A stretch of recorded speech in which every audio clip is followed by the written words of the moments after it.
আজকে আমরা পড়ব অষ্টম শ্রেণী ইতিহাসের অক্টোবর মাসের মডেল অ্যাক্টিভিটি টাস্ক।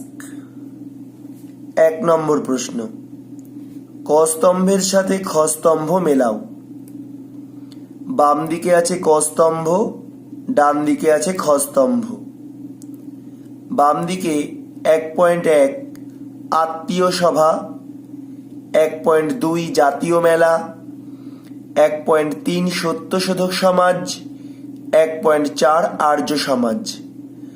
ডান দিকে ক জ্যোতিরাও ফুলে, খ রামমোহন রায়, গ স্বামী দয়ানন্দ সরস্বতী, ঘ নবগোপাল মিত্র। আত্মীয় সভাকে প্রতিষ্ঠা করেন রাজা রামমোহন রায়, এর পাশে আমি 1.1 দিয়েছি। জাতীয় মেলাকে প্রতিষ্ঠা করেন নবগোপাল মিত্র, বা আমরা হিন্দু মেলাও বলি। সত্যশোধক সমাজকে প্রতিষ্ঠা করেন জ্যোতিরাও ফুলে, 1.3। আর্য সমাজকে প্রতিষ্ঠা করেন স্বামী দয়ানন্দ সরস্বতী। আমাদের প্রথম অংশটি হয়ে গেল। দ্বিতীয় অংশ, 2 নাম্বার, শূন্যস্থান পূরণ করো। 2.1 সাগরে কন্যা শিশু ভাসিয়ে দেওয়ার প্রথা নিষিদ্ধ করেন, শূন্যস্থানে তোমায় উত্তরটি বসাতে হবে লর্ড ওয়েলেসলি। 2.2 মাদ্রাজ প্রেসিডেন্সিতে বিধবা বিবাহ আন্দোলন শুরু হয় ড্যাশ নেতৃত্বে। বেরিশলিঙ্গম পান্তুলুর নেতৃত্বে বিধবা বিবাহ আন্দোলন শুরু হয়। 2.3 আলিগড় অ্যাংলো ওরিয়েন্টাল কলেজ প্রতিষ্ঠা করেন ড্যাশ, তোমার শূন্যস্থানে উত্তরটি বসাতে হবে স্যার সৈয়দ আহমেদ খান। 2.4 স্বামী বিবেকানন্দ, তোমার শূন্যস্থানে বসাতে হবে কোন ধর্ম সম্মেলনে যোগদান করেন, উত্তরটি হবে শিকাগো ধর্ম সম্মেলনে তিনি যোগদান করেন। পরবর্তী প্রশ্ন, 3 দাগের 2-3টি বাক্যে উত্তর দাও। 3.1 বারাসাত বিদ্রোহ কি? আমরা এই উত্তরটি পড়ব এই বইটি থেকে। বাংলায় ওয়াহাবি আন্দোলনে নেতৃত্ব দেন মীর নিসার আলী বা তিতুমির। তার আন্দোলনের মূল কেন্দ্র ছিল বারাসাত। তিনি বারাসাত অঞ্চলে একটি বাঁশের কেল্লা বানিয়ে বাদশাহ উপাধি নেন। ব্রিটিশ বাহিনী বাঁশের কেল্লা আক্রমণ করে এবং কামান দেগে বাঁশের কেল্লা ধ্বংস করে দেয়। এই বিদ্রোহ বারাসাত বিদ্রোহ নামে পরিচিত। 3.2 দাগের প্রশ্ন, নব্যবঙ্গ নামে কারা পরিচিত ছিলেন? আমরা উত্তরটি একই বই থেকে পড়ব। কলকাতার হিন্দু কলেজের অধ্যাপক হেনরি লুই ভিভিয়ান ডিরোজিওর অনুগামীদের বলা হয় ইয়ং বেঙ্গল বা নব্যবঙ্গ। ডিরোজিও তার ছাত্রদের মধ্যে স্বাধীন চিন্তাভাবনার বিকাশ ঘটাতে সাহায্য করেন।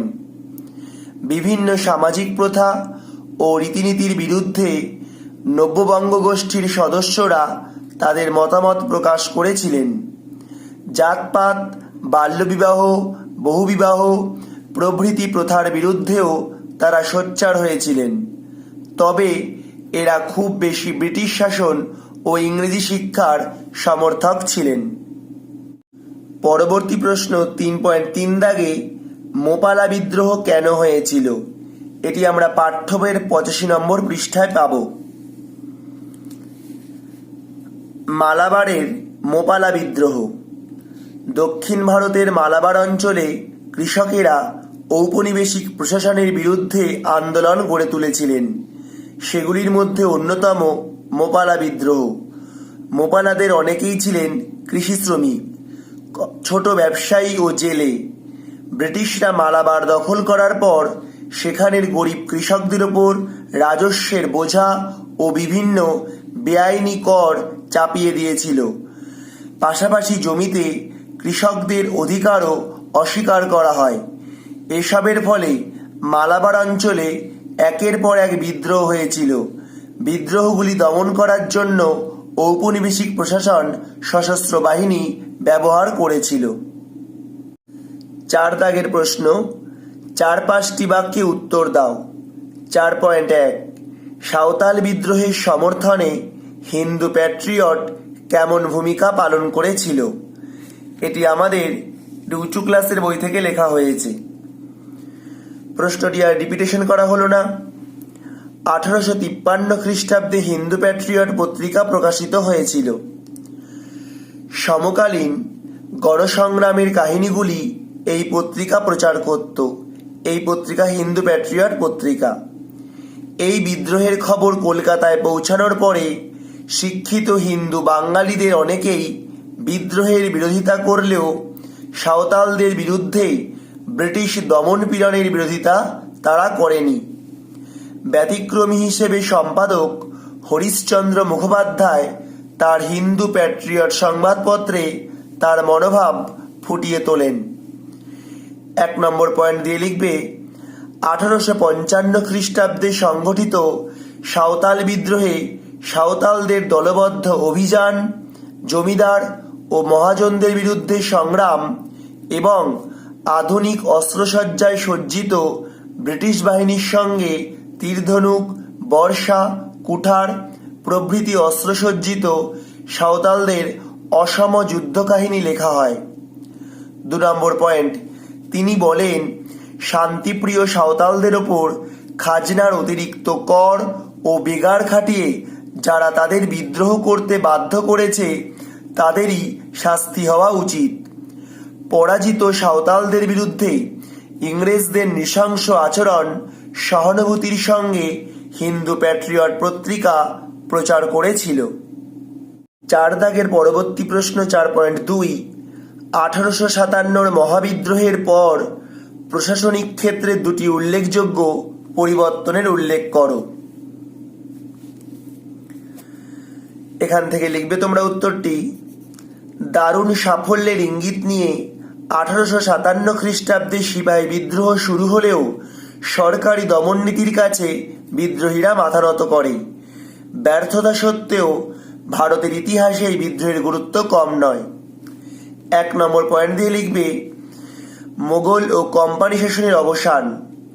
সিপাহী বিদ্রোহের পর ভারতে মোগল শাসন ও ইংরেজ ইস্ট ইন্ডিয়া কোম্পানির শাসনের অবসান হয়। 2 নম্বর পয়েন্ট, ভারত শাসন আইন। ব্রিটিশ পার্লামেন্টে ঘোষিত ভারত শাসন আইন দ্বারা ভারতের শাসনভার ব্রিটিশ সম্রাজ্ঞীর হাতে চলে যায়। বি নাম্বার দিয়ে লিখবে, ভারতের শাসন ক্ষমতা অর্পিত হয় ভারত সচিবের ওপর।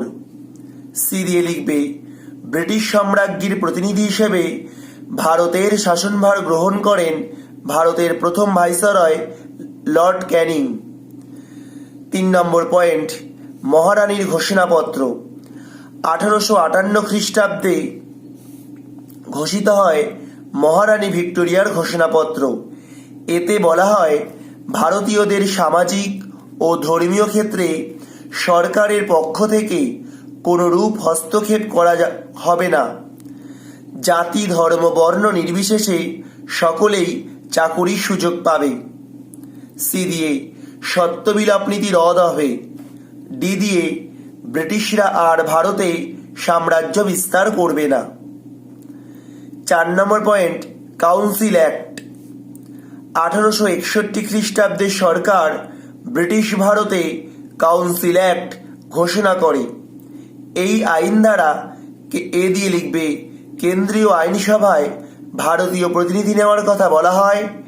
বি দিয়ে লিখবে, প্রত্যেক প্রদেশে একটি করে হাইকোর্ট গঠনের কথা বলা হয়। এই পর্যন্ত তোমরা লিখবে উত্তরটি। এখানে শেষ হয়ে গেল 8ম শ্রেণীর অক্টোবর মাসের মডেল অ্যাক্টিভিটি টাস্ক। ভিডিওটি কেমন লাগলো অবশ্যই কমেন্ট বক্সে জানাবে। ভালো লাগলে লাইক করবে, বন্ধুদের বেশি করে শেয়ার করবে।